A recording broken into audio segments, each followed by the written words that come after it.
માર્કેટમાં જ્યારે શાક મોંઘા મળે ત્યારે ગૃહિણીનો એક મોટો સવાલ હોય કે આજે હું શું બનાવીશ. તો બટાકામાંથી આજે હું તમારા માટે એક સરસ મજાનું શાક લઈને આવી છું. તો અહીંયા 250 ગ્રામ નાના નાના બટાકા મેં લઈ લીધા છે. કુકરમાં થોડું પાણી રેડી અને આપણે બટાકાને અંદર ઉમેરી લઈશું અને થોડું મીઠું નાખી અને એક સીટી થાય ત્યાં સુધી એને કૂક કરી લઈશું, જેથી કરીને 80% બટાકા કૂક થશે. બટાકા કૂક થાય ત્યાં સુધી આપણે અહીંયા 3 ટામેટાં લેવાના છે, જે મીડિયમ સાઇઝના લીધા છે. એને આપણે સરસ રીતે ચોપ કરીને તૈયાર કરી લઈશું. તો અહીંયા મેં રફલી ચોપ કરી દીધા છે. હવે એક કઢાઈ લઈશું, એની અંદર 2 ટેબલસ્પૂન જેટલું તેલ લઈશું અને તેલની અંદર આપણે ટામેટાં અંદર ઉમેરી લઈશું. ટામેટાની અંદર આપણે 1/4 કપ કાજુ લઈશું અથવા તો 1 મુઠ્ઠીભર કાજુ લઈશું. તો અહીંયા મેં 1/4 કપ કાજુ લીધા છે અને 1 ટેબલસ્પૂન જેટલું આદુની પેસ્ટ અને 1 ટીસ્પૂન જેટલી લસણની પેસ્ટ ઉમેરી લઈશું અને બધું સરસ રીતે મિક્સ કરી લઈશું. ત્યારબાદ આપણે એની અંદર થોડું મીઠું ઉમેરી લઈશું અને લગભગ 1/2 ટીસ્પૂન જેટલું મીઠું ઉમેરી લીધું છે અને એને સરસ રીતે મિક્સ કરી લઈશું. મીઠું ઉમેરવાથી ટામેટાં જે છે તે સરસ રીતે જલ્દી ઓગળી જશે. ઢાંકીને એને થવા દઈશું ત્યાં સુધી આપણે જોઈ લઈએ કે બટાકા સરસ રીતે બફાઈ ગયા છે અને હવે આપણે એને ફોકની મદદથી એની અંદર આ રીતે હોલ્સ પાડીને તૈયાર કરી દઈશું, જેથી કરીને બટાકા સરસ રીતે એની અંદર મસાલો એબ્ઝોર્બ કરશે. તો આ સાઈડ તમે જોઈ શકો છો કે ટામેટાં સરસ રીતે કૂક થઈ ગયા છે અને એકદમ સોફ્ટ થઈ ગયા છે. તો હવે આપણે એને ગેસ પરથી ઉતારી લઈશું અને એને થોડીવાર ઠંડા થવા દઈશું. ત્યાં સુધી આપણે આ જ કઢાઈની અંદર સરસ રીતે આપણે એને કોરી પાડી દઈશું અને ત્યારબાદ આપણે એની અંદર થોડું તેલ ઉમેરી લઈશું. તો પેનની અંદર આપણે 2 ચમચી જેટલું તેલ ઉમેરી દઈશું અને ત્યારબાદ આપણે જે બોઇલ કરેલા બટાકા છે એને અંદર ઉમેરી લઈશું અને એને સરસ રીતે ટોસ કરી લઈશું.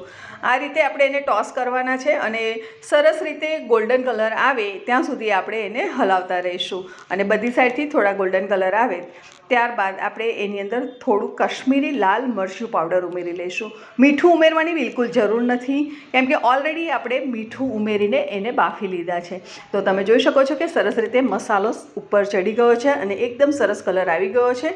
તો હવે આપણે એને એક પ્લેટની અંદર ટ્રાન્સફર કરી લઈશું અને આ જે તેલ છે એની અંદર જ આપણે થોડું બીજું તેલ ઉમેરી લઈશું અને ત્યારબાદ આગળનો પ્રોસેસ કરીશું. તો સરસ બટાકા આપણા તૈયાર થઈ ગયા છે અને હવે એ જ કઢાઈની અંદર 3 ટેબલસ્પૂન જેટલું તેલ ઉમેરી લઈશું, 1 તમાલપત્ર ઉમેરી લઈશું, 5 ચમચી જેટલી હિંગ ઉમેરી લઈશું અને ત્યારબાદ આપણે અડધી ચમચી જેટલી હળદર અને જે ટોમેટોની પેસ્ટ જે છે, ટોમેટો કાજુની પેસ્ટ આપણે જે બનાવી હતી તેને અંદર ઉમેરી લઈશું. એને સરસ રીતે સાંતળવાની છે, બિલકુલ સરસ રીતે પાણી બધું બળી જાય અને તેલ બધું છૂટું પડે ત્યાં સુધી આપણે એને સાંતળવાનું રહેશે. પણ એકવાર આ રીતે મિક્સ થઈ જાય ત્યારબાદ આપણે એની અંદર કિચન કિંગ મસાલો, લાલ મરચું પાવડર અને એની અંદર આપણે ઉમેરી લઈશું મરી પાવડર.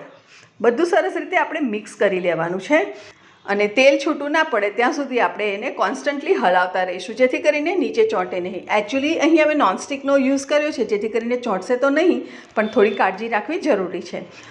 સરસ રીતે તેલ છૂટું પડી ગયું છે. હવે આપણે એની અંદર લગભગ 1 થી 1.5 કપ જેટલું પાણી ઉમેરવાનું છે. તમારે જે પ્રમાણે ગ્રેવીની કન્સિસ્ટન્સી જોઈએ એ પ્રમાણે તમે એની અંદર પાણી ઉમેરી શકો છો. તો મેં અહીંયા લગભગ 1.5 કપ જેટલું પાણી ઉમેરી લીધું છે અને 1 થી 1.5 ટેબલસ્પૂન જેટલી કસૂરી મેથી લેવાની છે અને એને હાથથી મસળી અને આ રીતે એની અંદર ઉમેરી લેવાની છે. ત્યારબાદ આપણે કસૂરી મેથીને અંદર મિક્સ કરી લઈશું અને આ શાક ઘરમાં જ રહેલી સામગ્રીમાંથી ફટાફટ બની જાય છે અને એકદમ સસ્તું. બજારમાં જે શાક મોંઘા મળે છે એના કરતાં આપણે સરસ રીતે આ ગ્રેવી એટલી ફાઇન બનશે ને કે તમે પંજાબી શાક ખાવાનું પણ ભૂલી જશો. તો હવે આપણે ગ્રેવી સરસ ઉકળવા લાગે એટલે આપણે એની અંદર બટાકા બોઇલ કરીને જે રાખેલા હતા મસાલામાં સાંતળીને તેને અંદર ઉમેરી લેવાના છે અને એને સરસ રીતે આપણે કૂક થવા દેવાનું છે. તો થોડીવાર આપણે એને ઢાંકી દઈશું લગભગ 4 થી 5 મિનિટ માટે અને એને કૂક થવા દઈશું, જેથી કરીને 20% જેટલા બટાકા જો કાચા હશે તો તે પણ સરસ રીતે કૂક થઈ જશે. અને તમે જોઈ શકો છો ફ્રેન્ડ્સ કે ગ્રેવી આપણી સરસ રીતે ઉકળી ગઈ છે, તેલ સરસ રીતે ઉપર આવી ગયું છે અને એની ખુશ્બુ તો એકદમ સરસ આવી ગઈ છે. તો ચોક્કસ તમને આ રેસીપી ગમશે જ. અને અત્યાર સુધીનો વિડીયો જો ગમ્યો હોય તો વિડીયોને લાઇક કરો, ચેનલને સબસ્ક્રાઇબ કરી બાજુમાં આવેલા બેલ આઇકોનને પ્રેસ કરો, સાથે ઓલ નોટિફિકેશન બટન પ્રેસ કરો, જેથી કરીને આવનારા નવા વિડીયોના નોટિફિકેશન્સ તમને જલ્દીથી મળી જાય અને તમે નવા વિડીયો જોઈ શકો. ફાઇનલી આપણે એની અંદર ઉમેરી લઈશું 1/2 ટીસ્પૂનથી 1 ટીસ્પૂન જેટલું ખાંડ. તમે તમારા ટેસ્ટ પ્રમાણે થોડી ખાંડ અંદર ઉમેરી શકો છો. ખાંડ ન ગમે તો તમે ગોળ ઉમેરી શકો છો, અને ખાંડ અને ગોળ ન ઉમેરવું હોય તો થોડું મધ પણ ઉમેરી શકો છો. ટામેટાની ખટાશને બેલેન્સ કરવા માટે થોડુંક આપણે એમાં સ્વીટનેસ ઉમેરવી જરૂરી છે. તો સરસ રીતે આપણે મિક્સ કરી લીધું છે અને હવે આપણે કોથમીર અંદર ઉમેરી લઈશું. તો અહીંયા લગભગ આપણે 2 ટેબલસ્પૂન જેટલી કોથમીર ઉમેરી લીધી છે અને બધું સરસ રીતે આપણે એને મિક્સ કરી લેવાનું છે. ખરેખર આ શાકની ગ્રેવી અને આ શાક ખૂબ જ સરસ બને છે. ચોક્કસ તમે એકવાર ટ્રાય કરજો. અને જ્યારે શાક મોંઘા હોય ત્યારે આ શાક તમારા માટે એકદમ આશીર્વાદરૂપ બની જશે. તો ચાલો કરી લઈએ સર્વ. તો આ શાકને તમે રોટલી, ભાખરી, નાન, ચપાતી, તમને પૂરી સાથે પણ ખાવું ગમે તો તમે પૂરી સાથે પણ એને એન્જોય કરી શકો છો.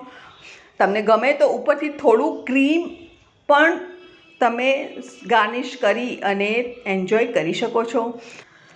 ફરી મળીશું નવી સહેલી સાથે, નવી રેસીપી સાથે. ત્યાં સુધી આવજો. Stay safe, stay healthy and keep watching super સહેલિયા.